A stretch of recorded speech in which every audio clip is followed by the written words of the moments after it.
Hi all. Environmental ethics, ethics in production and ethics in human resource management ഈ മൂന്ന് topics ആണ് ഇന്ന് cover ചെയ്യുക.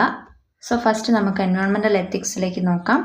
മെയിൻ പോയിൻറ്റ്സ് ആണ് പറഞ്ഞു പോവുക. എൻവയോൺമെൻറ്റൽ എത്തിക്സ് എന്നാൽ ഒരു ബ്രാഞ്ച് ഓഫ് എത്തിക്കൽ തോട്ടാണ് ആൻഡ് ഇത് ഫോക്കസ് ചെയ്യുന്നത് on the relationship between humans and their natural environment. Human ബീങ്സിന് നാച്ചുറൽ എൻവയോൺമെൻറ്റുമായിട്ടുള്ള ആ ഒരു റിലേഷൻഷിപ്പിനെ ഫോക്കസ് ചെയ്ത് നിൽക്കുന്ന ഒരു ബ്രാഞ്ച് ഓഫ് എത്തിക്കൽ തോട്ടാണ് environmental ethics. And environmental ethics implement ചെയ്യുന്നതിലൂടെ എൻവയോൺമെൻറ്റ് പ്രൊട്ടക്ഷൻ, പ്രിസർവേഷൻ ഒക്കെ എയിം ചെയ്യുന്നും ഉണ്ട്. The origin of environmental awareness marked the importance of environmental ethics. Environmental അവെയർനെസ്സിൻ്റെ ഒറിജിനോട് കൂടിയിട്ടാണ് എൻവയോൺമെൻറ്റൽ എത്തിക്സിനും ഇമ്പോർട്ടൻസ് വന്നു തുടങ്ങിയത്. അതായത് എൻവയോൺമെൻറ്റ് ഓവർ എക്സ്പ്ലോയിറ്റേഷൻ നേരിടുന്നുണ്ട് എന്ന് മനസ്സിലാക്കിയപ്പോൾ എൻവയോൺമെൻറ്റൽ എത്തിക്സ് ഇംപ്ലിമെൻ്റ് ചെയ്യേണ്ട സമയമായി എന്ന് മനസ്സിലാക്കി അധികൃതർ. അതാണ് ഇവിടെ പറയുന്നത്. ഇൻഡസ്ട്രിയൽ റെവല്യൂഷൻ്റെ ഒക്കെ ആ ഒരു കാലത്ത് ഇൻഡസ്ട്രിയൽ റെവല്യൂഷനോട് കൂടി ഇൻഡസ്ട്രീസ് ഭയങ്കരമായിട്ട് ഫോം ചെയ്യുകയും അതായത് ഫാക്ടറീസൊക്കെ വരാൻ തുടങ്ങിയപ്പോൾ എയർ പൊല്യൂഷൻ, വാട്ടർ പൊല്യൂഷൻ, പിന്നെ ഈ ഹസാർഡസ് ആയിട്ടുള്ള മെറ്റീരിയൽസൊക്കെ എൻവയോൺമെൻറ്റിൽ അടിഞ്ഞുകൂടുന്നതൊക്കെ വളരെയധികം കൂടാൻ തുടങ്ങി.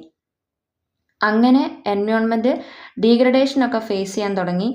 എൻവയോൺമെൻറ്റൽ മൂവ്മെൻറ്റും എൻവയോൺമെൻറ്റൽ അവെയർനെസ്സും ഒക്കെ വന്നു തുടങ്ങി.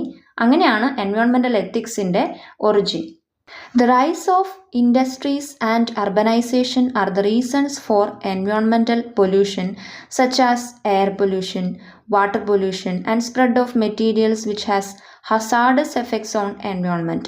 അപ്പം ഇൻഡസ്ട്രീസ്, ഫാക്ടറീസ് ഒക്കെ റൈസ് ചെയ്തപ്പോൾ, അർബനൈസേഷൻ റൈസ് ചെയ്തപ്പോൾ എൻവയോൺമെൻറ്റൽ പൊല്യൂഷനും റൈസ് ചെയ്തു. അപ്പോൾ കുറച്ച് റീസൺസ് ഫോർ എൻവയോൺമെൻറ്റൽ പൊല്യൂഷൻസ് നമ്മളൊന്ന് നോക്കുകയാണെങ്കിൽ ഒന്നാമതായിട്ട് എയർ പൊല്യൂഷനാണ് പറയുന്നത്. Air pollution takes place due to thermal power plant where CO2 and carbon particles are thrown over large areas. So ഇതിൻ്റെ ആഫ്റ്റർ ഇഫക്ട്സ് ആയിട്ട് ആർട്ടിക് ടെമ്പറേച്ചർ 5 ഡിഗ്രി ഇൻക്രീസ് നേരിടുന്നു. അതുമൂലം global warming ഉണ്ടാവുന്നു.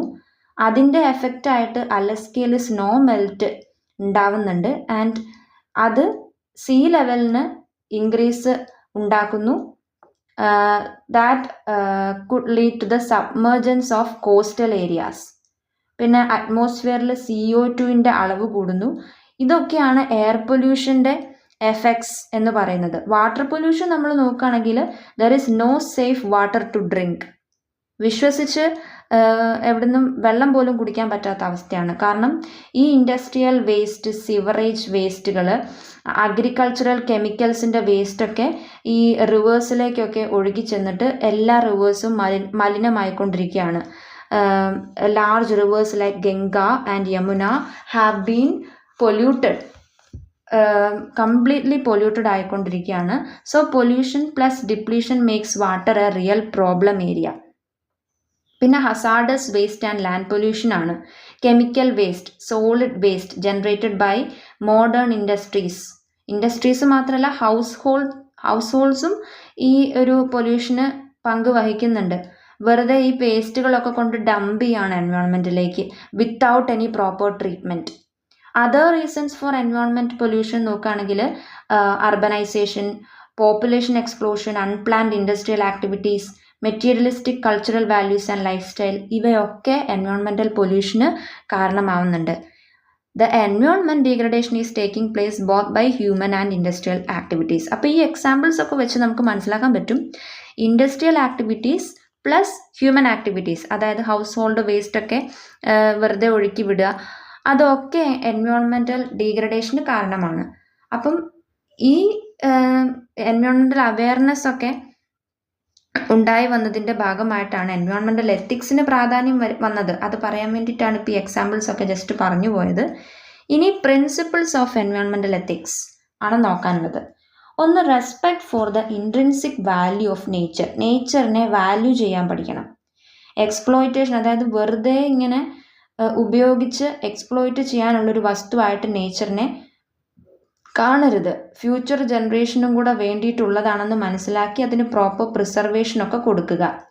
ഇന്റർഡിപ്പെൻഡൻസ് of species and ecosystem. Human ബീങ്സും natural എക്കോസിസ്റ്റവും തമ്മിലുള്ള ആ ഒരു ഇന്റർഡിപ്പെൻഡൻസിനെ മനസ്സിലാക്കിയിട്ട് അതിന് വേണ്ട പ്രൊട്ടക്ഷനൊക്കെ നൽകുക. എക്കോളജിക്കൽ സസ്റ്റൈനബിലിറ്റി കൊണ്ടുവരണം. We must strive to use resources responsibly without compromising future generations needs. ഇപ്പോഴത്തെ ആവശ്യത്തിന് മാത്രം ഉപയോഗിക്കാനല്ല, ഫ്യൂച്ചറിലേക്കും വേണ്ടിയുള്ളതാണ് എക്കോസിസ്റ്റം എന്ന് മനസ്സിലാക്കിയിട്ട് വേണം ഉപയോഗിക്കാൻ. പിന്നെ ഹ്യൂമൻ റെസ്പോൺസിബിലിറ്റി. എൻവയോൺമെൻറ്റിൽ എന്തൊക്കെ തരത്തിലുള്ള കോൺസിക്വൻസസ് ഉണ്ടായാലും അതിനൊക്കെ റെസ്പോൺസിബിൾ ഹ്യൂമൻസ് ആണ്. Human equity. V must strive four a just world where the rights and needs of humans, animals and plants are respected and protected. So ഇവിടെ പറയുന്നത് ഈ എൻവയോൺമെൻറ്റൽ ഡീഗ്രഡേഷൻ മൂലം ഉണ്ടാകുന്ന കോൺസിക്വൻസസ് നേരിടാൻ ഫുൾ റെസ്പോൺസിബിലിറ്റിയും ഹ്യൂമൻ ബീങ്സ് തന്നെ ഏറ്റെടുക്കേണ്ട ഒരു അവസ്ഥയാണ്. കാരണം ഹ്യൂമൻ ആക്ടിവിറ്റീസ് ആണ് എൻവയോൺമെൻറ്റിനെ ഡീഗ്രഡേഷനിലേക്ക് എത്തിക്കുന്നത്. പിന്നെ ഹ്യൂമൻ ഇക്വിറ്റി എന്ന് ഇവിടെ പറയുന്നത് ഹ്യൂമൻ ബീങ്സിൻ്റെ നീഡ് മാത്രം സാറ്റിസ്ഫൈ ചെയ്യാനല്ല ഇവിടെ എൻവയോൺമെൻറ്റ് നിൽക്കുന്നത്. Animals, plants, all living beings are depend upon the environment. അപ്പോൾ അവരുടെ നീഡ്സിന് ഭംഗം വരുത്തുന്ന രീതിയിലുള്ള ആക്ടിവിറ്റീസ് ഹ്യൂമൻ ബീങ്സ് ചെയ്യാണ്ടിരിക്കണം.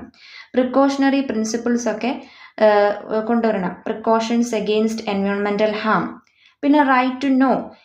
എൻവയോൺമെൻറ്റൽ ഇഷ്യൂസിനെ പറ്റിയിട്ടുള്ള പ്രോപ്പർ ഇൻഫർമേഷൻ ജനങ്ങളിലേക്ക് എത്തിക്കണം. എങ്കിൽ മാത്രമേ അവർ അവെയർ ആവുള്ളൂ. അവരുടെ ഓരോ ആക്ടിവിറ്റീസും സൂക്ഷിച്ച് ചെയ്യാൻ തുടങ്ങുള്ളൂ. പിന്നെ right to participate. Environmental decision making പ്രോസസ്സിൽ സിറ്റിസൺസിനെയും കൂടെ പാർട്ടിസിപ്പേറ്റ് ചെയ്യണം എന്നൊക്കെയാണ് പറയുക. അപ്പോൾ ഇതൊക്കെയാണ് ഇവിടെ പ്രിൻസിപ്പിൾസ് ഓഫ് എൻവയോൺമെൻറ്റൽ എത്തിക്സ് ആയിട്ട് പറഞ്ഞു പോകുന്നത്. ഇനി ഇമ്പോർട്ടൻസ് ഓഫ് എൻവയോൺമെൻറ്റൽ എത്തിക്സ് ആണ്. ഒന്ന്, ഇറ്റ് പ്രൊമോട്ട്സ് സസ്റ്റൈനബിൾ പ്രാക്ടീസസ്. പിന്നെ encourages people to become more aware of the impact their actions have on the environment. അവരുടെ ആക്ഷൻസ് എൻവയോൺമെൻറ്റിന് എത്രത്തോളം ദൂഷ്യമായിട്ട് ഭവിക്കുന്നുണ്ടെന്ന് മനസ്സിലാക്കാനും ഈ എൻവയോൺമെൻറ്റൽ എത്തിക്സ് സഹായിക്കുന്നുണ്ട്. പിന്നെ ഹ്യൂമൻ ബീങ്സും നാച്ചുറൽ എക്കോസിസ്റ്റവും തമ്മിലുള്ള ആ ഒരു ഇൻ്റർ കണക്റ്റഡ്നെസ്സിനെ കൂടുതലായിട്ട് മനസ്സിലാക്കാനും അതിലൂടെ അതിനെ റെസ്പെക്റ്റ് ചെയ്യാനും ഈ എൻവയോൺമെൻറ്റൽ എത്തിക്സ് എംഫസൈസ് ചെയ്യുന്നുണ്ട്. നേച്ചറുമായിട്ടൊരു ബെറ്റർ റിലേഷൻഷിപ്പ് ഹ്യൂമൻസിന് ബിൽഡ് ചെയ്യാൻ ഇത് സഹായിക്കുന്നുണ്ട്. Promotes better public policies and laws which help ensure that our environment is properly cared of. ഇനി important areas of environmental ethics ആണ്. ഒന്നാമതായിട്ട് ഗ്രീൻ മാർക്കറ്റിംഗ് ആണ് പറയുന്നത്. ഗ്രീൻ മാർക്കറ്റിംഗ് എന്നാൽ conserve resources and use environment friendly methods and process in all states of value chain, producing environmentally and ethically green products, reducing waste, proper analysis of environmental activities are very important. ഇപ്പോൾ ഇവിടെ പറയുന്നത് ഇത്രയേ ഉള്ളൂ. Green marketing നടപ്പിലാക്കുക, environmental friendly ആയിട്ടുള്ള products ഒക്കെ കൂടുതലായിട്ട് ഉണ്ടാക്കുക. അതിലൂടെ നമുക്ക് ഈ എൻവയോൺമെൻറ്റ് പൊല്യൂഷനൊക്കെ കുറയ്ക്കാനായിട്ട് സാധിക്കും. പിന്നെ right to live in good environment and protect future generation from environmental problems. Sustainable development അതാണ് ഇവിടെ ഉദ്ദേശിക്കുക. We have not inherited the environment, we have borrowed it from future generation. നമ്മൾ ഫ്യൂച്ചർ ജനറേഷനും കൂടിയിട്ട് പ്രിസർവ് ചെയ്യേണ്ട ഒരു ഘടകമാണ് എൻവയോൺമെൻറ്റ്. നമ്മുടെ ആവശ്യങ്ങൾക്ക് മാത്രം യൂസ് ചെയ്യാനുള്ളതല്ല. ഇപ്പോഴത്തെ ആവശ്യത്തിന് ഉപയോഗിച്ചിട്ട് ഫ്യൂച്ചർ ജനറേഷൻ്റെ ആവശ്യത്തിനും കൂടി എൻവയോൺമെൻറ്റിനെ ബാക്കി വയ്ക്കണം. അതാണ് ഇവിടെ അതേ ഉദ്ദേശിക്കുന്നുള്ളൂ. പിന്നെ value based environment management. Environment friendly ആയിട്ടുള്ള പ്രോഗ്രാംസ് ഒക്കെ ഇംപ്ലിമെൻറ്റ് ചെയ്യുക. Proper planning and adherence to best standards അതൊക്കെയാണ് ഇവിടെ പറയുന്നത്. Environment friendly products, processes and strategies should be adopted. ഇതാണ് എൻവയോൺമെൻറ്റൽ എത്തിക്സിൻ്റെ ഇമ്പോർട്ടൻ്റ് ഏരിയാസ് ആയിട്ട് പറഞ്ഞു പോവുക. എത്തിക്സ് ഇൻ പ്രൊഡക്ഷൻ ആണ് അടുത്തത് നോക്കാനുള്ളത്. Ethics in production refers to a set of moral principles and values.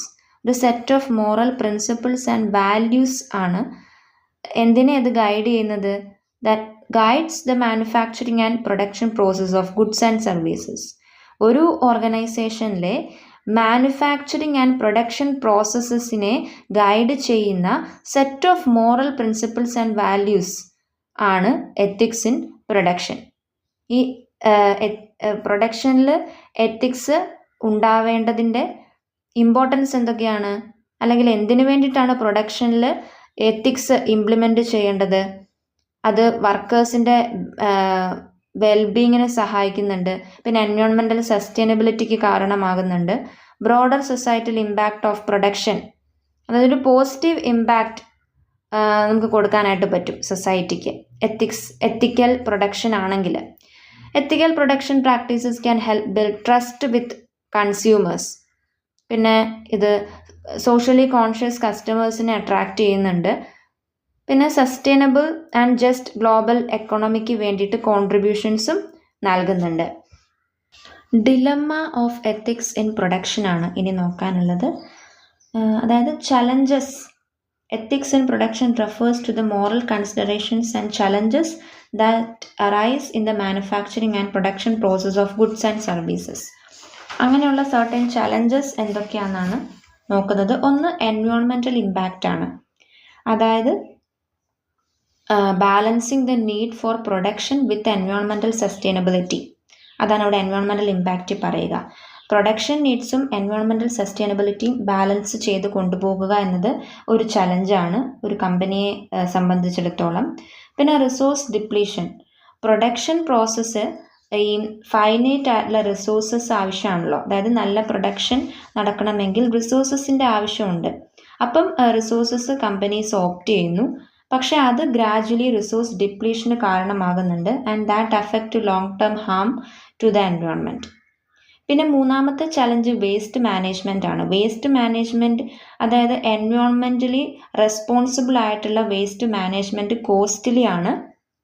അപ്പം അങ്ങനത്തെ മാർഗം തിരഞ്ഞെടുക്കണോ അതോ കോസ്റ്റ് എഫക്റ്റീവ് ആയിട്ടുള്ള cheaper method of harmful disposal methods choose ചെയ്താൽ മതിയോ? അങ്ങനത്തെ ഒരു ഡിലമ്മ. പിന്നെ വർക്കർ റൈറ്റ്സ്. വർക്കേഴ്സിന് fair and safe working conditions provide ചെയ്യണം എന്നതാണ് the ethical way of production അല്ലെങ്കിൽ എത്തിക്കൽ വേ ഓഫ് മാനേജ്മെൻറ്റ് എന്ന് പറയുന്നത്. പക്ഷെ ചില സന്ദർഭങ്ങളിൽ മാനേജ്മെൻറ്റിന് കോസ്റ്റ് കട്ട് ചെയ്യേണ്ടി വരും ബൈ കോംപ്രമൈസിങ് ലേബർ റൈറ്റ്സ്. അപ്പോൾ അതൊരു ചലഞ്ചായിട്ട് വരുന്നു. പിന്നെ ചൈൽഡ് ലേബർ ആൻഡ് എക്സ്പ്ലോയിറ്റേഷൻ. ഈ ചൈൽഡ് ലേബറും ലേബർ എക്സ്പ്ലോയിറ്റേഷനൊക്കെ കോമൺ പ്രാക്ടീസസ് ആയിട്ടുള്ള ഒരു റീജിയണിൽ പോയി ഓപ്പറേഷൻസ് നടത്തുമ്പോൾ ഒരു ഡിലമ്മ കമ്പനീസ് ഫേസ് ചെയ്യും. എന്താണ്? Deciding whether to engage with such labour markets or take steps to eradicate such practices. അവരെ എൻഗേജ് ചെയ്ത് ഈ ചൈൽഡ് ലേബറും എക്സ്പ്ലോയിറ്റേഷനൊക്കെ എൻകറേജ് ചെയ്ത് ആ ലേബർ മാർക്കറ്റിനോടൊപ്പം നിന്ന് ഓപ്പറേഷൻസ് തുടരണമോ അതോ ഇത് ഇറാഡിക്കേറ്റ് ചെയ്യാനുള്ള സ്റ്റെപ്സ് എടുക്കണമോ? പിന്നത്തെ ഒരു ഡിലമ്മ, ആറാമത്തെ ഡിലമ്മയാണ് supply chain ethics. Companies often source materials and components from global supply chain. Global supply ചെയിനിൽ നിന്ന് പർച്ചേസസ് നടത്താറുണ്ട് കമ്പനീസ് ഈ പ്രൊഡക്ഷന് വേണ്ടിയിട്ട്. അപ്പം ഇവർ ഫേസ് ചെയ്യുന്ന ചലഞ്ച് ഈ സപ്ലയേഴ്സ് എത്തിക്കൽ സ്റ്റാൻഡേർഡ്സ് ഒക്കെ മീറ്റ് ചെയ്തിട്ടാണോ സപ്ലൈ നടത്തുന്നത്. പിന്നെ വരുന്നത് പ്രോഡക്റ്റ് സേഫ്റ്റിയാണ്. അതായത് കോസ്റ്റും പ്രോഡക്റ്റിൻ്റെ സേഫ്റ്റിയും ഇത് രണ്ടും ബാലൻസ് ചെയ്ത് കൊണ്ടുപോകാൻ ഒരു കമ്പനി ചലഞ്ചസ് ഫേസ് ചെയ്യുന്നുണ്ട്. കാരണം ഒരു പ്രോഡക്റ്റിന് സേഫ്റ്റി ഉറപ്പ് വരുത്തണമെങ്കിൽ ഹൈലി എക്സ്പെൻസീവ് ആയിട്ടുള്ള safety testings and quality കൺട്രോളൊക്കെ implement ചെയ്യണം. അപ്പോൾ അങ്ങനെ ഒരുപാട് കാശൊക്കെ മുടക്കി സേഫ്റ്റിയൊക്കെ ഉള്ള ഒരു പ്രോഡക്റ്റ്, സേഫ്റ്റിയൊക്കെ ഉറപ്പ് വരുത്തിയിട്ട് ഉണ്ടാക്കുന്ന ഒരു പ്രോഡക്റ്റിന് മാർക്കറ്റിൽ വില കുറച്ച് കൊടുക്കണം എന്ന് പറഞ്ഞു കഴിഞ്ഞാൽ അത് എവിടുത്തെ ന്യായം? അതാണ് കമ്പനി നോക്കുന്നത്. അപ്പം അങ്ങനെ ഹൈലി സേഫ്റ്റി മെഷേഴ്സൊക്കെ എടുത്തിട്ടുണ്ടാക്കുന്ന ഒരു പ്രോഡക്റ്റിന് അതേപോലെ കോസ്റ്റും ഉണ്ടാവും. കോസ്റ്റ് കുറയും തോറും സേഫ്റ്റി മെഷേഴ്സും കുറയ്ക്കേണ്ടി വരും. രണ്ടും കൂടെ ബാലൻസ് ചെയ്ത് കൊണ്ടുപോകാൻ പറ്റില്ലെന്നാണ്. അല്ലെങ്കിൽ അങ്ങനെ കൊണ്ടുപോകുന്നത് എങ്ങനെയാണ്? അതൊരു ചലഞ്ചായിട്ടാണ് ഇപ്പോഴും കമ്പനീസിൻ്റെ മുമ്പിൽ നിൽക്കുന്നത്. പിന്നെ fair pricing. Determining fair pricing, whether to set prices based solely on maximizing profit or consider affordability and accessibility for all consumers. കമ്പനിക്ക് പ്രോഫിറ്റ് ഉണ്ടാക്കുന്ന രീതിയിലുള്ള പ്രൈസിംഗ് ആണോ വെക്കേണ്ടത്, അതോ കൺസ്യൂമേഴ്സിന് ആക്സസ് ചെയ്യാൻ പറ്റുന്ന പ്രൈസിംഗ് ആണോ ഒരു പ്രോഡക്റ്റിന് വെക്കേണ്ടത്, അങ്ങനത്തെ ചലഞ്ച്. പ്രോഡക്റ്റ് ലൈഫ് സൈക്കിൾ, അതായത് companies may choose between designing products four easy recycling or opting four frequent purchases. Recycle ചെയ്യാൻ പറ്റുന്ന പ്രോഡക്ട്സ് ആണ് കമ്പനി ഉണ്ടാക്കുന്നത് എങ്കിൽ അത് കസ്റ്റമേഴ്സിന് തന്നെ, അതായത് ഇത് മേടിച്ചു കഴിഞ്ഞാൽ അവർക്ക് തന്നെ റീസൈക്കിൾ ചെയ്യാമല്ലോ, പിന്നെ അവർ ഇത് മേടിക്കാൻ ആ കമ്പനിയിലേക്ക് വരില്ല. അപ്പോൾ കമ്പനിക്ക് അത് എന്തായിട്ട് വരും, അവർക്ക് പ്രോഫിറ്റ് ഉണ്ടാക്കാൻ പറ്റില്ല. സോ റീസൈക്കിൾ ചെയ്യാൻ പറ്റുന്ന പ്രോഡക്ട്സ് ഉണ്ടാക്കണോ അതോ കസ്റ്റമേഴ്സിനെ വീണ്ടും ഡിമാൻഡ് ചെയ്ത് ഫ്രീക്വൻറ്റ് പർച്ചേസസ് നടത്താൻ പറ്റുന്ന പ്രോഡക്ട്സ് ഉണ്ടാക്കണം, അതും ഒരു ഡിലമ്മയായിട്ട് നിൽക്കുന്നു. പിന്നത്തെ ഡിലമ, 10ാമത്തെ ഡിലമ സോഷ്യൽ റെസ്പോൺസിബിലിറ്റി ആണ്. How much a company should give back to the community. പ്രോഫിറ്റിൻ്റെ എത്ര പങ്ക് സൊസൈറ്റിക്ക് ഒരു കമ്പനി കൊടുക്കണം. Or support social causes. Balancing shareholder interest with social responsibility can be challenging. അതായത് കമ്പനിക്ക് പ്രോഫിറ്റ് ഉണ്ടാകുമ്പോൾ അതിൻ്റെ ഒരു പങ്ക് ഷെയർ ഹോൾഡറിനും ഒരു പങ്ക് സോഷ്യൽ റെസ്പോൺസിബിലിറ്റി ആയിട്ട് ആ കമ്പനി നിൽക്കുന്ന സൊസൈറ്റിക്ക് വേണ്ടിയിട്ടും, അതായത് ചാരിറ്റി പർപ്പസസിനൊക്കെ വേണ്ടിയിട്ട് മാറ്റി വെക്കണം. അപ്പം എത്രത്തോളമാണ് സൊസൈറ്റിക്ക് മാറ്റി വെക്കേണ്ടത്, എത്രത്തോളമാണ് ഷെയർ ഹോൾഡറിന് കൊടുക്കേണ്ടത്, അങ്ങനെ ഒരു ഡിലമ്മ ഫേസ് ചെയ്യുന്നുണ്ട്. So these are the dilemma of ethics in production. ഇത്രയാണ് പറഞ്ഞു പോവുക. ഇനി അഡ്വാൻറ്റേജസും ഡിസഡ്വാൻറ്റേജസും, ഈ എത്തിക്സ് ഇൻ പ്രൊഡക്ഷൻ്റെ ഗുണവും ദോഷവും ജസ്റ്റ് പോയിന്റ്സ് പറയുന്നതേ ഉള്ളൂ. Advantages: maintenance of standard procedure with suppliers, consistency in training process, helps in auditing, helps in increased brand value and trust of customers. Highly ethical production maintain ചെയ്യുന്ന ഒരു company കസ്റ്റമേഴ്സിന് trust വേർത്തി ആയിരിക്കും, അല്ലെങ്കിൽ customers ഒരുപാട് വിശ്വസിച്ച് അവരുടെ കയ്യിൽ നിന്ന് പ്രോഡക്ട്സ് ഒക്കെ മേടിക്കും ഈ എത്തിക്കൽ പ്രൊഡക്ഷൻ മെയിൻറ്റെയിൻ ചെയ്യുന്ന കമ്പനിയിൽ നിന്ന്. ആൻഡ് അത് ഓഡിറ്റിങ്ങിനൊക്കെ സഹായിക്കുന്നുണ്ട്. ട്രെയിനിങ് പ്രോസസ്സ് കൺസിസ്റ്റൻ്റ് ആയിരിക്കും, അതാണ് ഇവിടെ പറയുക. പിന്നെ ഡിസഡ്വാൻറ്റേജസ് നോക്കുകയാണെങ്കിൽ, അതായത് എത്തിക്സ് ഇൻ പ്രൊഡക്ഷൻ ഇല്ലാത്ത ഒരു കമ്പനിയെ സംബന്ധിച്ച് എന്തൊക്കെയാണ് അവിടെ എന്തൊക്കെയായിരിക്കും സംഭവിക്കുക? Loss of customers. Ethical production ഒന്നും ഇല്ലാത്ത ഒരു കമ്പനിയിൽ നിന്ന് സാധനം മേടിക്കാൻ കസ്റ്റമേഴ്സ് മടിക്കും, അതാണ് ലോസ് ഓഫ് കസ്റ്റമേഴ്സ്. പിന്നെ ലോസ് ഓഫ് കോൺഫിഡൻസ്, അവർക്ക് തന്നെ ഒരു കോൺഫിഡൻറ്റ് ഉണ്ടാവില്ല അവരുടെ പ്രോഡക്ട്സ് വിൽക്കാൻ വേണ്ടിയിട്ട്. ഹൈ റേറ്റ് ഓഫ് റിജക്ഷൻ, അൺഎത്തിക്കലായിട്ടുള്ള പ്രോഡക്ട്സിന് റിജക്ഷൻ ഉണ്ടാവും സൊസൈറ്റിയിൽ. പിന്നെ stock out if unethical code of conduct, problems in certification. അൺഎത്തിക്കലായിട്ട് പ്രൊഡക്ഷൻസ് നടത്തുന്ന ഒരു കമ്പനിക്ക് സർട്ടിഫിക്കേഷൻ കൊടുക്കാൻ പറ്റുമോ? ഇല്ല. സോ ഇതാണ് അഡ്വാൻറ്റേജസും ഡിസഡ്വാൻറ്റേജസും. ഇനി ethics in human resource management ആണ്. ഹ്യൂമൻ റിസോഴ്സ് മാനേജ്മെൻറ്റിൽ പുലർത്തേണ്ടതായിട്ടുള്ള എത്തിക്സ് എന്തൊക്കെയാണെന്നാണ് ഇനി നോക്കേണ്ടത്. ഒന്ന്, എത്തിക്സ് ഇൻ സെലക്ഷൻ പ്രോസസ്സ്. നമുക്കറിയാം HR എന്ന് പറഞ്ഞാൽ തന്നെ ഈ എംപ്ലോയേഴ്സിനെ കണ്ടെത്തുക, അവരെ റീറ്റെയിൻ ചെയ്യുക, അവർക്ക് വേണ്ട കാര്യങ്ങളൊക്കെ ചെയ്തു കൊടുക്കുക, അതാണ് ഒരു HR മാനേജ്മെൻറ്റിൻ്റെ പ്രധാനപ്പെട്ട ഡ്യൂട്ടി. സോ അവരെ സംബന്ധിച്ച് എന്തൊക്കെയായിരിക്കും എത്തിക്കൽ പ്രാക്ടീസസ്? ഒന്ന്, ethics in selection process. Selection പ്രോസസ്സിൽ എത്തിക്സ് മെയിൻറ്റെയിൻ ചെയ്യുക. അതൊന്ന് സ്ക്രീനിങ് ആണ്, അതായത് attract only those applicants who have A good chance of qualifying for the job. ഒരു ജോബിന് ആപ്റ്റായിട്ടുള്ള പ്രോപ്പർലി ആപ്റ്റായിട്ടുള്ള ആപ്ലിക്കൻസിനെ അട്രാക്റ്റ് ചെയ്യുക, അതാണ് സ്ക്രീനിങ്ങിൻ്റെ ഉദ്ദേശം. സ്ക്രീനിങ് തുടങ്ങുന്നത് ജോബ് ഡിസ്ക്രിപ്ഷനും ജോബ് സ്പെസിഫിക്കേഷനും വഴിയാണ്. ജോബ് ഡിസ്ക്രിപ്ഷൻ എന്ന് പറഞ്ഞു കഴിഞ്ഞാൽ ആ ജോലിയുമായി ബന്ധപ്പെട്ട ഡീറ്റെയിൽസ് ഒക്കെ പ്രൊവൈഡ് ചെയ്യുക. എന്തൊക്കെ ഡ്യൂട്ടീസാണ് അതിലുണ്ടാവുക, റെസ്പോൺസിബിലിറ്റീസ് എന്തൊക്കെയായിരിക്കും, വർക്കിംഗ് കണ്ടീഷൻസ് എന്തൊക്കെയായിരിക്കും, ഫിസിക്കൽ റിക്വയർമെൻറ്റ്സ്, ആ ജോലി കിട്ടണം എന്നുണ്ടെങ്കിൽ എന്തൊക്കെ ഫിസിക്കൽ റിക്വയർമെൻറ്റ്സ് ആണ് വേണ്ടത്, അതൊക്കെയാണ് ജോബ് ഡിസ്ക്രിപ്ഷൻ. ജോബ് സ്പെസിഫിക്കേഷൻ എന്ന് പറഞ്ഞു കഴിഞ്ഞാൽ എന്തൊക്കെ ക്വാളിഫിക്കേഷൻസ് ആണ് ഒരു എംപ്ലോയിക്ക് വേണ്ടത്, educational experience, appearance, physical needs, skills four A job. So ഇത് രണ്ടും പ്രൊവൈഡ് ചെയ്യുന്നതിലൂടെയാണ് സ്ക്രീനിങ് തുടങ്ങുക, അല്ലെങ്കിൽ സ്ക്രീനിങ്ങിൻ്റെ പ്രധാനപ്പെട്ട സ്റ്റെപ്സ് എന്ന് പറയുന്നത് ഇതാണ്. അപ്പം ഈ സ്ക്രീനിങ്ങിൽ എത്തിക്കൽ ഡീലിംഗ് മെയിൻറ്റെയിൻ ചെയ്യണം, അതായത് ആപ്റ്റായിട്ടുള്ള ആപ്ലിക്കൻസിനെ സെലക്ട് ചെയ്യുക, അതാണ് എത്തിക്കൽ ഇവിടെ എത്തിക്സ് എന്ന് പറയുന്നത്. മെറിറ്റിൻ്റെയും ക്വാളിഫിക്കേഷൻ്റെയും ബേസിസിൽ. 2 ടെസ്റ്റ് നടത്തുമ്പോൾ test are generally design to measure the applicants verbal quantitative qualitative and logical skills. ഒരു ആപ്ലിക്കൻറ്റിൻ്റെ ലോജിക്കൽ സ്കിൽസും പിന്നെ വെർബൽ ക്വാണ്ടിറ്റേറ്റീവ് എബിലിറ്റിയും ഒക്കെ മനസ്സിലാക്കാൻ വേണ്ടിയിട്ടായിരിക്കണം ടെസ്റ്റ് നടത്തേണ്ടത്. അപ്പോൾ അത് 100% എന്തായിരിക്കണം, ആക്യുറേറ്റ് ആയിരിക്കണം. അതാണ് ഇവിടെ പറയുക. ഓക്കെ, പിന്നെ ഇൻ്റർവ്യൂസ് ആണ്.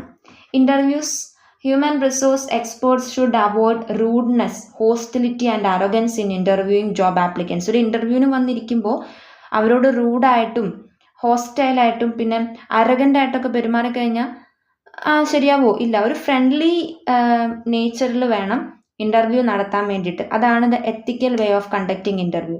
സോ ഈ 3 കാര്യങ്ങളാണ് എത്തിക്സ് ഇൻ സെലക്ഷൻ പ്രോസസ്സിൽ പറയാം. എത്തിക്സ് ഇൻ പ്രൊമോഷൻ പ്രൊസീജിയറിലേക്ക് വന്നു കഴിയുമ്പോൾ സീനിയോറിറ്റി, ഇൻബ്രീഡിങ്, നെപ്പോട്ടിസം, ഈ 3 കാര്യങ്ങൾ വരുന്നു. സീനിയോറിറ്റി എന്ന് പറഞ്ഞാൽ ഒരു കമ്പനിയിൽ സീനിയർ ആയിട്ടുള്ള ആളെ പ്രൊമോട്ട് ചെയ്യുക എന്നതിലുപരി അയാൾക്ക് അതിന് വേണ്ട ക്വാളിഫിക്കേഷനും കൂടെ ഉണ്ടോ എന്ന് നോക്കണം. സീനിയോറിറ്റി മാത്രം ഒരു ഘടകമാക്കി വെക്കാതെ പ്രൊമോഷന് വേണ്ടതായ ക്വാളിഫിക്കേഷനും കൂടി അയാൾക്കുണ്ടോ എന്ന് ഉറപ്പ് വരുത്തണം. ഒരു പക്ഷേ ആ സീനിയർ ആയിട്ടുള്ള ആളെക്കാട്ടിലും ക്വാളിഫൈഡ് ആയിട്ടുള്ള ഒരു ജൂനിയർ ആ കമ്പനിയിൽ ഉണ്ടെങ്കിൽ അയാൾക്ക് വേണം പ്രയോറിറ്റി കൊടുക്കാൻ, പ്രൊമോഷൻ ചെയ്യാൻ. അതാണ് ഇവിടെ പറയുന്നത്. പിന്നെ inbreeding, the practice of promoting exclusively from within the firm. ഒരു ഫേമിൻ്റെ അകത്ത് തന്നെയുള്ള ആൾക്കാരെ പ്രൊമോട്ട് ചെയ്യുമ്പോൾ അവർക്കും അതിനുള്ള ക്വാളിഫിക്കേഷൻ ഉണ്ടോ എന്ന് നോക്കുക, മെറിറ്റൊക്കെ ഉണ്ടോ എന്ന് നോക്കുക. ചിലപ്പോൾ അവരെക്കാട്ടിലും ക്വാളിഫൈഡ് ആയിട്ടുള്ള ആൾ പുറത്ത് നിൽക്കുന്നുണ്ടെങ്കിൽ അയാളെയും കൂടെ എന്ത് ചെയ്യണം, കൺസിഡർ ചെയ്യണം എന്നാണ് പറയുന്നത്. പിന്നെ നെപ്പോട്ടിസം, അതായത് നെപ്പോട്ടിസം എന്ന് പറഞ്ഞാൽ showing favouritism to relatives and friends. റിലേറ്റീവ്സിനെയും ഫ്രണ്ട്സിനെയും ഒക്കെ പ്രൊമോട്ട് ചെയ്യുക, അവർക്ക് ഫേവറായിട്ട് നിന്നുകൊണ്ട് പ്രൊമോഷൻസ് ഒക്കെ നടത്തുക. A manager promoting a relative strictly because of the relationship between them would raise a number of moral concerns such as disregarding other employees. അപ്പോൾ റിലേറ്റീവ്സിന് അവസരം കൊടുക്കുമ്പോൾ അവരെക്കാട്ടിലും ക്വാളിഫൈഡ് ആയിട്ടുള്ള സ്കിൽഫുൾ ആയിട്ടുള്ള അതർ എംപ്ലോയീസിനെ ഇവിടെ ഡിസ്റിഗാർഡ് ചെയ്യുകയാണ് ചെയ്യുന്നത്.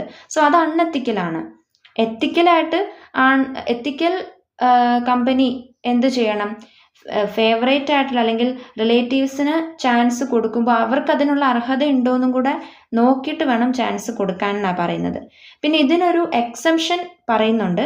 അതായത് ഫാമിലി റൺ ചെയ്യുന്ന ഒരു ബിസിനസ് ആണെങ്കിൽ, അതായത് when A firm is strictly A family operation and ആ ഒരു ഫേമിൻ്റെ പർപ്പസ് എന്ന് പറയുന്നത് തന്നെ ആ ഫാമിലി മെമ്പേഴ്സിന് ജോലി കൊടുക്കുക എന്നതാണെങ്കിൽ അവിടെ ഈ നെപ്പോട്ടിസം ഉണ്ടെങ്കിലും കുഴപ്പമില്ല. കാരണം അവർ ആ ഫാമിലിക്കാണ് പ്രാധാന്യം കൊടുക്കുന്നത്. ഫാമിലിയിലുള്ള ആൾക്കാർക്ക് ജോലി കിട്ടാൻ വേണ്ടിയിട്ട് തുടങ്ങിയേക്കുന്ന ഫേമാണ്. അങ്ങനെയുള്ളൊരു ഫേം ആണെങ്കിൽ ഓക്കെ. മറ്റ് ഫേംസിൽ ഇങ്ങനെ ഫാമിലി ആയിട്ടൊന്നും ഉള്ളതല്ലാതെ മറ്റ് ഫേംസിൽ ഇങ്ങനെ ഫേവറിറ്റീസം ഒന്നും അധികം പാടില്ല. അത് അൺഎത്തിക്കലാണെന്നാണ് പറയുന്നത്. ഇതാണ് എത്തിക്സ് ഇൻ പ്രൊമോഷൻ പ്രൊസീജിയർ. 3-ാമത്തെ ഡിസിപ്ലിൻ ആൻഡ് ഡിസ്ചാർജ് ആണ്. Guidelines for behavior based on factors such as appearance, punctuality, dependability, efficiency and cooperation.